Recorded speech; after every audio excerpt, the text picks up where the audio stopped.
میری طبیعت بالکل ڈیفرنٹ ہے. مجھے کوئی بندہ چھیڑتا ہے نا میں اس کو چھوڑتا نہیں ہوں, چاہے جو مرضی ہو جائے. ہم منگولوں کی اولاد ہیں, ان کو پتا نہیں ہے منگولاں دے ہاتھ لگے نے تو آڈے سارے بابے منگولاں نے وڈے ہوئے نے جتنے اولیاء اللہ نے, جدوں وہ کافر سن, اور انہوں منگول مسلمان ہو جان تو ان بھی بابے انہوں نے ہی وڈنے نے علمی طور پہ. تم ان لوگوں پہ فخر کر رہے ہو, اپنے ان کافر آباء و اجداد پر جو غیر مسلم تھے ان پر فخر کر رہے ہو, اور اس بات پر فخر کر رہے ہو کہ انہوں نے مسلمانوں کی گردنیں اڑائیں. مسلمان بھی عام کی نہیں, جو مسلمانوں کے مذہبی جو بزرگ ہیں جن کی آج بھی لوگ عقیدت کرتے ہیں مختلف گروہ اپنے اپنے آباء و اجداد کی. تو مجھے یہ بتائیں یہ کس سینس میں تم یہ بات کر سکتے ہو؟ یہ بات قابل جواز ہے؟ اس کا کرنے کا کوئی سینس بنتی ہے؟ بے حس منگول, اس کو کوئی سینس ہی نہیں ہے, اس کو حس ہی نہیں ہے کہ یار میں نے کون سی بات کرنی ہے, کون سی کرنی چاہیے, کون سی نہیں کرنی چاہیے. لیکن ایک بات میں آپ کو بتا دوں کہ اس انجینئر علی مرزا منگول کا جو توڑ ہے نا وہ احتشام, اشرف سینگل, میو راجپوت ہے. میں آپ کو بتا دوں تین چیزیں ایسی ہیں جس پر میو قوم نے, میو راجپوتوں نے کبھی جو ہے وہ سمجھوتا نہیں کیا, نو کمپرومائز, کوئی کمپرومائز نہیں کیا. کیا ہے وہ؟ پہلی عزت ہے, دوسری آزادی ہے, اور تیسرا مذہب ہے. عزت کے لحاظ سے میں آپ کو مثال دے دوں. عزت پر میو راجپوت جو قوم ہے اس نے کس طرح جو ہے وہ عزت کی خاطر انہوں نے کس حد تک وہ گئے ہیں. مغل بادشاہ تھا, اب بادشاہ وہ جو بھی تھا, اکبر تھا یا جو بھی تھا, وہ مجھے کنفرم نہیں, لیکن بادشاہ مغل تھا, وہ ہر کاسٹ کی عورت کو جو ہے نا اپنی باندی بناتا تھا, اپنی جو ہے نا وہ اگر کوئی رشتہ اس کو نہ دیتا تو وہ زبردستی اٹھا کر لے جاتا تھا. اب میو قوم غیرت مند تھی, وہ ایسے نہیں کسی کے جو ہے نا اپنی عورت انہوں نے دی. اب اس نے کیا کام کیا کہ وہ اٹھا کر لے گیا. تو میو قوم واحد وہ قوم ہے جو مغل بادشاہ کے محل سے بھی جا کر اپنی عزت, اپنی لڑکی کو واپس لے کے آئے. انہوں نے مغلوں سے لڑائیاں لڑی ہوئی ہیں. مغل جو بادشاہ ہوتے ہیں, اچھا وہ مغل بادشاہ پتہ کیا کرتا تھا, وہ ان عورتوں کو جو اس نے ہر قوم کی جو ہے نا وہ غلام بنا کر, اپنی باندی بنا کر وہ رکھی ہوئی تھی, ان کو ایک شناختی علامت کے طور پر, تاکہ اس کو پتا ہو کہ فلاں بھی میری باندی ہے, فلاں بھی قوم کی عورت میری غلام ہے, وہ ان کو اس نے نشانی کے طور پر نتھلی جو ہے نا پہنانا شروع کیا, تاکہ ان کی شناخت ہو سکے کہ کون سی عورت اس کی باندی ہے اور کون سی کی کیا حیثیت ہے, کس عورت کی کیا حیثیت ہے. تو اس نے یہ رواج شروع کیا نتھلی کا, جو ناک میں نا, آج کل تو فیشن ہے چونکہ وہ شادی بیاہوں پہ بھی عموماً یہ ایک فیشن کے طور پر نتھلی جو ہے نا وہ دلہن بھی لگاتی ہیں, اور بھی شاید لوگ اس طرح کرتے ہوں. لیکن اس ٹائم یہ جو ہے نا شروع میں اس طرح تھا کہ یہ مغل بادشاہ نے نشانی کے طور پر ان باندیوں کو, ان عورتوں کو جو ہے نا پہنانا شروع کی, جو اس کے غلام تھی, جو ہے نا جو وہ قوم کی لڑکیوں کو اٹھاتا تھا اور اپنی باندی بنا لیتا تھا.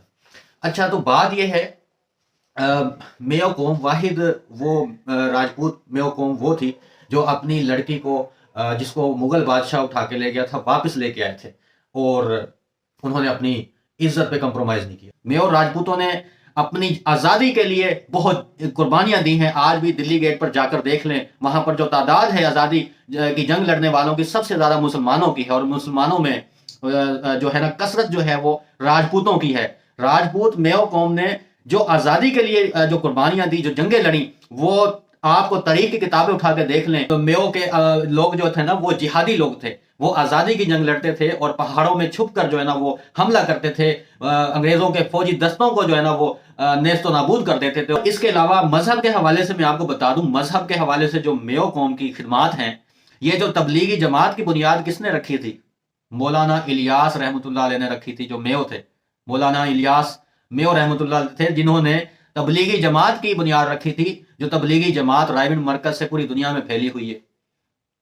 تو مذہب کے لیے بھی میو قوم نے کبھی کمپرومائز نہیں کیا. اور ابھی بھی جو ہے نا آپ دیکھ لیں, جماعت میں آپ چلے جائیں, وہاں پر کوئی میو ملے گا تو دوسرے سب اس کی جو ہے نا تعظیم کرتے ہیں کہ ان کی وجہ سے, ان کے بڑوں کی وجہ سے جنہوں نے بنیاد رکھی تبلیغی جماعت کی, یہ جو دین کا کام جو ہے, نبوت کا کام زندہ ہے, اور یہ جو ہے نا وہ برکتیں ابھی تک جو ہے نا اس کی چل رہی ہیں.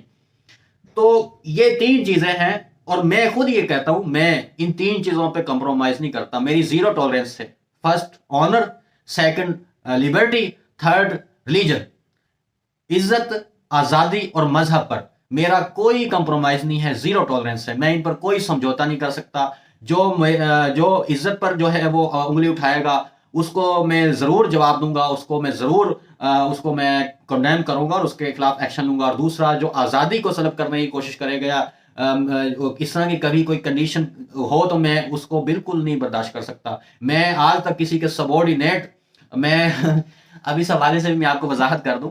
جب مجھے youngest lower of the Punjab کا اعزاز ملا تو پورے وہ مشہوری کافی ہوئی اس میں, سارے جو سب کو جو ہے نا پتہ چلا اس کا. تو ججز جو تھے ہمارے انہوں نے بھی میرے ساتھ جو ہے نا وہ ایک میٹنگ کی اور مجھے بلا کر اپنے چیمبر میں جو ہے نا انہوں نے اپریشیٹ کیا اور مجھے کہا کہ جی آپ جو ہے نا جوڈیشری کی تیاری کر لیں, آپ چونکہ ایک قابل اسٹوڈنٹ ہیں تو آپ جوڈیشری کی تیاری کریں, آپ کامیاب ہو جائیں گے. میں نے کہا میرا ایسا مائنڈ نہیں ہے, میں آزادانہ ذہن کا مالک ہوں, میں جاب نہیں کر سکتا. ہاں اگر میں نے کبھی کی تو میں جسٹس سے نیچے جاب نہیں کروں گا. جسٹس لیول پر جو ہے وہ میں جج بن کر پھر وہ اس نیت سے جج بنوں گا کہ میں نے انصاف کرنا ہے. میں نے یہ نہیں کہ میں کوئی اس کو انجوائے کرنے کے لیے, یہ نہیں. ہاں انصاف کے لیے کہ آپ جسٹس لیول پہ آپ جو ہوتے ہیں نا تو وہ آپ بڑے بااختیار ہوتے ہیں, وہاں پر آپ بڑا کچھ کر سکتے ہیں. لیکن نچلے جو ججز ہیں نا وہاں پر آپ اتنے بااختیار نہیں ہوتے, وہاں بہت لیمیٹڈ ہو کے آپ رہ جاتے ہیں. تو میں جو ہے نا وہ کسی کے سبارڈینیٹ اور غلامانہ طرز پہ زندگی نہیں جی سکتا. یہ میری اس میں 0 ٹالرنس ہے. ٹھیک ہے, بھوکا رہ سکتا ہوں میں, مطلب کچھ بھی ہو ہر چیز برداشت کروں گا, لیکن میں کسی کی جو ہے نا وہ غلامی نہیں برداشت کر سکتا. اور مذہب پہ کوئی کمپرومائز نہیں ہے. دیکھیں مذہب میں سب سے ضروری کیا ہے, آپ کا عقیدہ وہ صحیح ہونا چاہیے, آپ کے بلیف جو ہیں وہ صحیح ہونے چاہیے. پریکٹس میں کمی کوتاہیاں ہو جاتی ہیں, کبھی نماز قضا ہو جاتی, کبھی پڑھ بھی لیتے ہیں, ریگولر بھی ہو جاتی, اور بھی بہت سی چیزوں میں اگر کہیں غلطی ہو جائے تو توبہ رجوع ہو جاتی ہے. لیکن جہاں پر آپ کا بلیف جو ہے نا وہ غلط ہو, جہاں آپ کا عقیدہ ہی درست نہ ہو, وہاں پر کیسے آپ نجات پائیں گے؟ عقیدے کا ہی تو سارا کھیل ہے. ورنہ کیا اچھے اعمال جو ہیں وہ غیر مسلم نہیں کر رہے. اس وقت سب سے زیادہ جو جنتیوں والے اعمال کر رہے ہیں وہ تو غیر مسلم ہیں. لیکن اگر وہ کلمہ پڑھ لینا, میں کہتا ہوں کہ وہ یہ جو لوگ جاپان کے لوگ ہیں اور دوسرے جو اس طرح کے لوگ جو اخلاق میں اس قدر جو ہے نا وہ آگے نکل چکے ہیں مسلمانوں سے, میں کہتا ہوں اگر وہ کلمہ پڑھ لینا تو وہ پکے جنتی ہیں. تو بات کرنے کا مقصد یہ ہے کہ یہ ساری چیزیں بیان کرنے کا میرا کیا مقصد ہے کہ میں اگر اس بات پہ فخر کروں کہ میرے باپ دادا, میرے آبا و اجداد ایسے تھے, انہوں نے یہ کارنامے سر انجام دیے, تو میرے لیے جو ہے نا یہ قابل فخر نہیں ہے. ٹھیک ہے نا, میرے لیے قابل فخر وہ ہے جو میں اعمال کروں گا, جو میں کرتا ہوں یا جو میں نے کیا ہے. ٹھیک ہے, وہ میرے لیے قابل فخر ہو سکتا ہے میری ذات کے لیے. لیکن وہ جو میرے آبا و اجداد نے کیا وہ میرے لیے ایک مثال ہے, وہ ان کے لیے قابل فخر تھا, وہ ان کے اعمال تھے. ٹھیک ہے نا, وہ انہوں نے کارنامہ جو بھی سر انجام دیا ہے وہ ان کے لیے تھا. اب مرزا منگول یہ کہتا ہے جی میرے آبا و اجداد منگول سی, انہوں نے تھوڑے بابیاں دی گردناں لاتیاں سی. بھائی یہ بات ہے ہی ٹوٹلی نیگیٹو سینس میں, اور پھر آپ اس پہ فخر کر رہے ہو. بھائی فخر تو آپ کو اپنے اعمال پہ کرنا چاہیے کہ آپ کے اعمال کیا ہیں, آپ کیا کرتے ہو, کیا کیا ہے یا کیا کرو گے. ان چیزوں پہ آپ اپنے آپ کو پرکھو اور اس چیز پہ فخر کرو. میں اتنی اچھی جو مثالیں دے کر اپنے آبا و اجداد کی, جنہوں نے قربانیاں دی, عزت پہ کمپرومائز نہیں کیا, آزادی پہ نہیں کیا, جنگیں لڑی, شہادتیں دی, قربانیاں دی, اور مذہب میں اتنی خدمات جو ہے سر انجام دی, میں یہ آپ کو فخریہ نہیں کہہ سکتا کہ جی میرے آبا و اجداد ایسے تھے. کیوں؟ کیونکہ میں نہیں سمجھتا کہ میرے لیے فخر ہے, قابل فخر میرے لیے قابل فخر وہ ہے جو میرے اعمال ہیں. ٹھیک ہے نا, جو وہ کر گئے وہ ان کے اعمال تھے. وہ اور ہر کسی کا جو ہے نا اپنا اعمال کا حساب ہونا ہے, کوئی کسی کے اعمال کی وجہ سے قابل فخر نہیں ہو سکتا. ٹھیک ہے نا. تو اور علامہ اقبال کیا فرماتے ہیں, تھے تو آبا وہ تمہارے ہی, تھے تو آبا وہ تمہارے ہی, مگر تم کیا ہو, ہاتھ پہ ہاتھ دھرے منتظر فردا ہو. کہ تم ان پر فخر کرتے ہو جو تمہارے آبا و اجداد گزر گئے, کہ انہوں کے یہ کارنامے تھے, انہوں نے یہ کیا وہ کیا, اور تم خود کیا ہو, خود ہاتھ پہ ہاتھ دھرے بیٹھے ہو, منتظر فردا ہو, اس بات کے منتظر ہو کہ کوئی شاید معجزہ ہو جائے گا.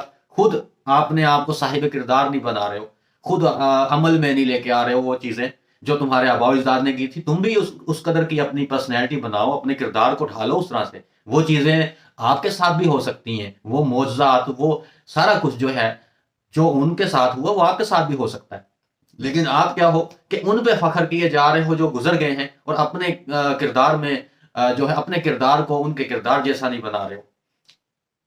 علامہ اقبال صحیح فرماتے ہیں کہ تم صاحب گفتار ہو، وہ صاحب کردار تھے۔ جو ہمارے آباء و اجداد تھے وہ صاحب کردار تھے، اور ہم کیا ہے، صاحب گفتار ہے۔ ہم صرف باتوں کی حد تک جو ہے نا، ہم جو بھی ہیں باتوں کی حد تک ہے، مسلمان بھی باتوں کی حد تک ہے، اور کچھ بھی جو ہے نا وہ ہم صرف باتوں لوگ بن کے رہ گئے ہیں، اپنے کردار میں نہیں ان چیزوں کو لا سکے ابھی تک۔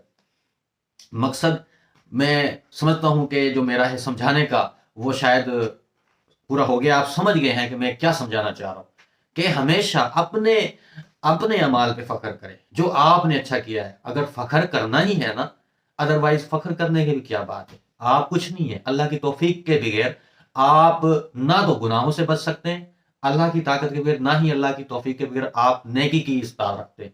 اس لیے لا حول ولا قوت الا باللہ جو ہے نا اس کی تسبیح کیا کریں، اس کو جو ہے نا اس کی دہرایا کریں، تاکہ اللہ تعالیٰ آپ کو گناہوں سے بچنے کی جو ہے نا وہ طاقت دے، اور نیکی کرنے کی جو ہے نا وہ آپ کو توفیق دے۔ تو بات یہ ہے کہ انسان کو ایٹ دا اینڈ یہی رزلٹ ہے کہ ایٹ دا اینڈ عاجزی جو ہے نا، عاجزی انسان کو اپنانی چاہیے۔